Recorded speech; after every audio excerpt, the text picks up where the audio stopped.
स्वागत करते हैं सभी का चैनल पर एक बार फिर से। नीट परीक्षा अगर आप देना चाहते हैं, बीएससी नर्सिंग अगर आप करना चाहते हैं एबीवी एमयू के थ्रू, तो बीएससी नर्सिंग करने वाले जो छात्र हैं अब काफ़ी बेसब्री से इंतज़ार है कि उनका एंट्रेंस एग्ज़ाम कब होगा।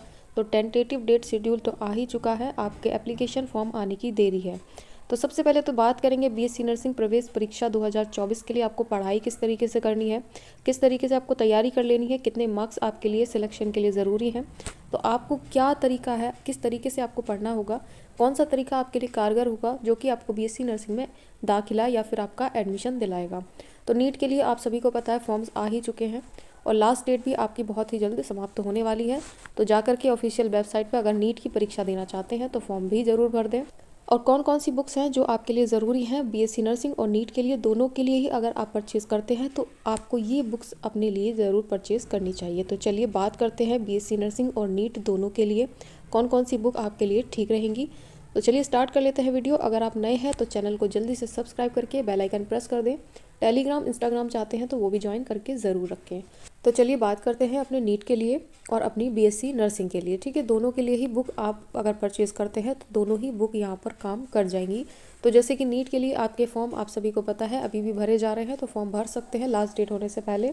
और बीएससी नर्सिंग के लिए आपको एबीवी एमयू के थ्रू यहाँ पर अभी फॉर्म रिलीज़ कर दिए जाएंगे। तो जैसे ही फॉर्म रिलीज़ होते हैं तो आपके साथ ज़रूर से शेयर करेंगे, काउंसलिंग में भी आपके साथ बने रहेंगे। तो चैनल को भी सब्सक्राइब करके रखें, जैसे ही एप्लीकेशन फॉर्म आते हैं तो आपको इन्फॉर्म कर दिया जाएगा, जो कि बीएससी नर्सिंग के लिए, पैरामेडिकल के लिए, पोस्ट बेसिक बीएससी नर्सिंग और एमएससी नर्सिंग के लिए फॉर्म रिलीज़ करता है। ठीक है, एबीवी एमयू। आप ऑफिशियल वेबसाइट पर जाकर इसका प्रॉस्पेक्टस भी डाउनलोड कर सकते हैं, उससे आपको काफ़ी ज़्यादा हेल्प हो जाएगी। तो चलिए बात करते हैं बुक्स के बारे में। तो यहाँ पर थोड़ा सा समझते हैं, जैसे कि आपको दे रखा है यहाँ पर एमटीजी की एनसीईआरटी फिंगरप्रिंट। ठीक है, तो यहाँ पर आपको बायोलॉजी के लिए मिल जाएगी। बायोलॉजी के लिए आपको यहाँ पर 11th और 12th के लिए यहाँ बायोलॉजी कंप्लीट इसको मिलेगी। ये आपको हाफ पार्टीशन में दे रखा है, जिसमें आपको यहाँ और भी चीज़ें होगी, जैसे कि आपकी यूनिट वाइज दे रखे हैं, उसके बाद आपके एमसीक्यू दे रखे हैं। ठीक है, और यहाँ पर हॉट क्वेश्चंस भी दे रखे हैं, एनसीईआरटी एग्जाम्पलर क्वेश्चंस भी होंगे, जैसे कि आपको यहाँ शो हो रहा है। ये एनसीईआरटी एग्जाम्पलर क्वेश्चन भी है, हॉट क्वेश्चंस भी होंगे, हिंट दे रखा है, आपको एक्सप्लेनेशन भी दे रखा है। तो ये सारी चीज़ें जो होंगी आपके टॉपिक वाइज आपको देखने को मिलेंगी। तो ये आपका इंडेक्स है जो कि 11th और 12th दोनों के लिए ही है। यहाँ पर मैंने आपको शो कर दिया है। तो प्रैक्टिस पेपर भी आपको देखने को मिलेगा यहाँ पर, जैसे कि आप देख पा रहे होंगे सेट दे रखे हैं आपके, तो आंसर की के साथ में अवेलेबल होगा। तो देखिए फ्रेंड्स, आपका एक कंटेंट है आपका 12th के लिए, तो जहाँ पर आपका स्टार्ट होता है रिप्रोडक्शन इन ऑर्गेनिज्म से। तो यहाँ आपको दे रखे होंगे एमसीक्यू, सेम वही हॉट क्वेश्चंस, एग्जाम्पलर क्वेश्चंस, उसके बाद में आपको असर्शन एंड रीजन कॉर्नर दे रखा है और हिंट और एक्सप्लेनेशन के साथ में। ठीक है, तो ये चीज़ें आपको यहाँ पर समझनी है अगर आप ये बुक परचेज़ करते हैं तो। और इसी तरीके से आपका यहाँ पर स्टार्ट होता है चैप्टर 1 लिविंग वर्ल्ड, जिसमें आपको कुछ स्नैपशॉट दे रखे होंगे, तो यहाँ आपको पढ़ना है। कुछ क्वेश्चंस के यहाँ पर आंसर आपको मिल जाएंगे और कुछ का एक्सप्लेनेशन भी आपको मिल जाएगा। लगभग सभी क्वेश्चंस के आपको कह सकते हैं कि हिंट आपको दे रखी है और यहाँ पर आपको सॉल्यूशन मिल जाएगा। तो जैसे कि आपके ये क्वेश्चंस हैं, ये क्वेश्चंस आपने देखे, उसके बाद आपको आंसर की मिलेगी, आंसर की के बाद में हिंट और एक्सप्लेनेशन भी मिलेगा, किस तरीके से आपको यहाँ पर आंसर आया है उसका विद रीज़न। ठीक है, तो ये बुक आपके लिए काफ़ी हद तक हेल्पफुल हो सकती है आपके नीट के लिए। और अगर आप बीएससी नर्सिंग भी कर रहे हैं फ्रेंड्स, अगर आपने ये बुक अच्छे से रीड की है और अच्छे से प्रैक्टिस क्वेश्चन किए हैं तो बीएससी नर्सिंग का एग्ज़ाम भी आप क्लियर कर लेंगे। ठीक है, जो एंट्रेंस आपका रहेगा उसमें कुछ अलग से बाहर से नहीं आता है। आप सभी को पता है कि हमेशा बीएससी नर्सिंग का जो एंट्रेंस रहेगा उसमें 11th और 12th का जो क्वेश्चन आंसर होते हैं, यानी कि पार्टीशंस होते हैं आपके फिजिक्स, केमिस्ट्री और बायोलॉजी के लिए, तो आपका ये हाफ आ जाता है। ठीक है, हाफ पार्टीशन आ जाता है। और लास्ट ईयर आपका 12th क्लास से सबसे ज़्यादा क्वेश्चंस आपके पूछे गए थे। तो इस तरीके की आप प्रैक्टिस ज़रूर करते रहें। इस तरीके की बुक्स अगर आप चाहते हैं तो परचेज़ कर सकते हैं। अदरवाइज़ देखिए एनसीईआरटी क्वेश्चंस भी होते हैं, ठीक है, इसमें वो भी आपको हेल्प करेंगे। और आपका एनसीईआरटी बुक भी है, ठीक है, एनसीईआरटी बुक है आपकी क्लास 11th की, क्लास 12th की, तो आप वो भी परचेज़ कर सकते हैं। अगर आपके पास रखी हैं तो आप उससे भी स्टडी करें, उससे कोई दिक्कत नहीं आएगी।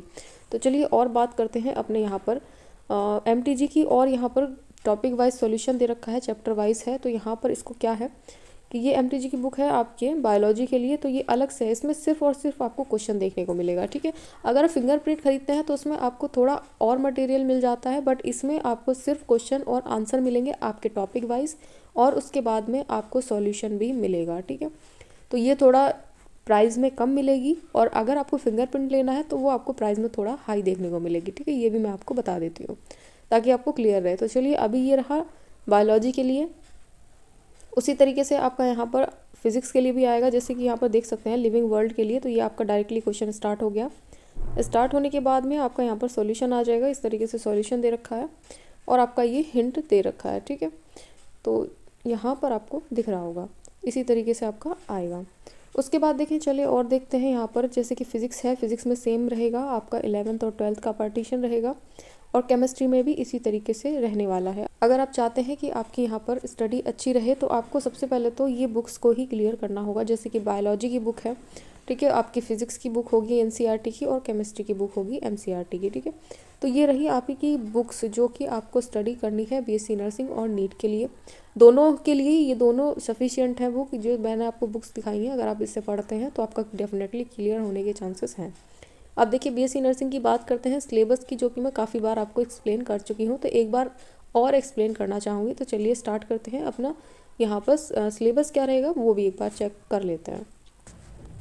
अब देखिए फ्रेंड्स, ये आपका ABBMU के थ्रू आपका जो प्रोस्पेक्टर रिलीज़ होता है, वहाँ से मैंने ये स्क्रीनशॉट लिया है, जो कि आपको एक्सप्लेन कर सकूँ कि आपका जो यहाँ पर क्वेश्चंस होंगे वो कितने होंगे। क्वेश्चंस आपके यहाँ पर देखिए 200 रहने वाले हैं, कोई निगेटिव मार्किंग नहीं होती है। MCQ क्वेश्चन होता है, OMR शीट आपको मिलेगी, और ब्लैक बॉल पेन आपको आपके सेंटर पर ही प्रोवाइड किया जाएगा। आपको लेकर के कुछ भी नहीं जाना, आपको एडमिट कार्ड ही लेकर के जाना है। ठीक है, उसके बाद देखिए आपका जो यहाँ पर आंसर होंगे, जो क्वेश्चंस होंगे, वो यहाँ पर टोटली इंग्लिश में आएंगे। ठीक है, उसके लिए आपको बिल्कुल भी कंफ्यूज होने की ज़रूरत नहीं है। और यहाँ नर्सिंग एप्टीट्यूड आपको अच्छे से पढ़ना है, फिजिक्स, केमिस्ट्री, बायोलॉजी आपको पढ़ना है, इंग्लिश और जनरल नॉलेज आपको पढ़ना है। उसके बाद जो अपना इंटरमीडिएट का रहता है ना, वो तो आपको कंपलसरी पढ़ना ही पढ़ना है। और यहाँ देखिए मिनिमम क्वालिफाइड मार्क्स आपके दे रखे हैं। जनरल के लिए 50 परसेंटाइल, जनरल PWD के लिए 45 परसेंटाइल, SC ST OBC के लिए 40 परसेंटाइल।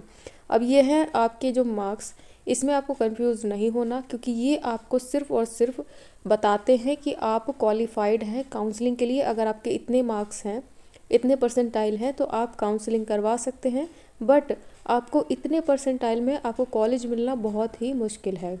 वो मैं ऐसे क्यों कह रही हूँ वो भी आप समझिए।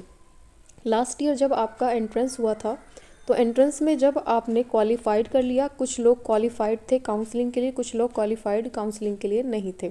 अब जो बच्चे क्वालिफाइड नहीं थे तो उन्होंने कोई भी काउंसलिंग नहीं करवाई। अब कुछ बच्चों के जो मार्क्स थे वो 60 से लेकर के आपके 80 के बीच में थे। अब वे बच्चे सोच रहे थे कि उनको कॉलेज मिले, तो उनको भी कॉलेज नहीं मिला। कुछ बच्चे ऐसे थे जो 140 के आसपास थे, उनको भी कॉलेज में नहीं मिला। ठीक है, अगर आप प्रेफरेंस के ऊपर अपना मार्क्स देखिए पहले तो, ठीक है, अपने मार्क्स देखिए, उसके अकॉर्डिंग अपनी प्रेफरेंस रखेंगे तो आपको ज़्यादा चांसेस होते हैं कि कॉलेज मिल जाए। अगर आप इतने मार्क्स में कोई ऐसा कॉलेज चूज़ कर लेते हैं जिसकी कट ऑफ बहुत ज़्यादा हाई जाती है, तो कॉलेज मिलना बिल्कुल ही नामुमकिन होता है। उसी हिसाब से आपको प्रेफरेंस रखनी होती है। अब देखिए, ये तो रही बाद की बात, जब आपकी काउंसलिंग चलेगी तो आपके साथ में हम सारी चीज़ों को शेयर करेंगे, कैसे कॉलेज मिलता है, कैसे कॉलेज आपको भरने हैं, क्या क्या आपकी प्रेफरेंस रहनी चाहिए। ठीक है, गवर्नमेंट और प्राइवेट के लिए। ठीक है, तो ये चीज़ें आई होप आपको क्लियर होंगी। उसके बाद देखिए, और मैं आपको थोड़ा सा एक्सप्लेन करना चाहूँगी। जैसे कि आप कभी भी काउंसलिंग करवाते हैं तो हमेशा आपको प्रेफरेंस का ही ध्यान रखना होता है, क्योंकि सबसे ज़्यादा इम्पॉर्टेंट है प्रेफरेंस। अगर मार्क्स अच्छा है तो प्रेफरेंस ऐसी रखें कि कॉलेज मिल जाए, और मार्क्स ऐसे हैं अगर आपके जो कॉलेज मिलना बिल्कुल ही आपको बहुत ही ज़्यादा रिस्की है, तो आप ऐसे ही कॉलेज चूज़ करें जैसे आप प्राइवेट चूज़ कर सकते हैं। अगर प्राइवेट नहीं कराना है तो आप कोई भी काउंसलिंग ना कराएं, सबसे बेटर रहता है। ठीक है, क्योंकि आपकी जो सिक्योरिटी फ़ीस सबमिट होती है वो आपको तुरंत वापस नहीं मिलेगी, ये बात आप ध्यान रखें। और लास्ट ईयर की जो सिक्योरिटी फ़ी है वो अब तक वापस नहीं आई है, इस बात का भी आपको ध्यान रखना है। ठीक है, तो सारी चीज़ें मैं आपको पहले ही क्लियर कर दूँगी, उसके लिए आप बेफिक्र रहें। बस आप चैनल को सब्सक्राइब करके रखें, अपना फॉर्म भरें, एप्लीकेशन फॉर्म आएगा, अपना एंट्रेंस दें। अगर आप क्वालिफाइड फॉर काउंसलिंग है तो आप क्वालिफाइड कर अपनी काउंसलिंग को जारी करें। और कोई भी क्वेश्चन है तो आप टेलीग्राम से मुझे मैसेज करके आप वहाँ से मुझे पूछ सकते हैं, इंस्टाग्राम फॉलो कर लें। देन उसके बाद में आपको आंसर आपका ज़रूर डेफिनेटली कोशिश करेंगे कि आपको आंसर अच्छा ही मिले। ठीक है, तो चलिए अभी के लिए इतना ही। अगर आप नए थे चैनल पर तो सब्सक्राइब भी कर लें, बेल आइकन प्रेस कर लें। टेलीग्राम इंस्टाग्राम चाहते हैं तो वो भी ज़रूर से ज्वाइन करके रखें। और ये बुक्स आपको परचेज़ करनी है तो आप बिल्कुल डेफिनेटली श्योर हो जाइए, अगर आप इसमें से पढ़ लेते हैं तो अपना बीएससी नर्सिंग अपना क्लियर कर लेंगे। ज़्यादा आपको हार्ड वर्क करने की ज़रूरत नहीं है, अगर आप इसमें से भी पढ़ कर जाते हैं तब भी आप अच्छा खासा स्कोर कर सकते हैं। चलिए, thanks for watching dear friends.